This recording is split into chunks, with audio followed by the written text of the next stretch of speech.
আসসালামু আলাইকুম সবাইকে। আজকে একটা ইন্ডিয়ান আইপিএস দেখাবো।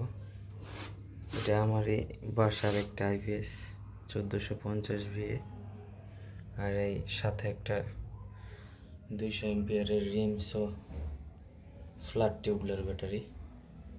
এটা আমি দীর্ঘ 4 বছর যাবৎ ব্যবহার করতেছি। এখন এটা প্রবলেম হয়েছে, আমাদের এদিকে প্রচুর পরিমাণে লোডশেডিং চলতেছে, তো এটা চার্জ হইতে খুব সময় লাগে। এটার পিছনে সুইচ আছে, ওই সুইচটা আপনাদের দেখাবো। আর এই হলো এটার ওয়ারিং। এটা 3 তারের কানেকশন।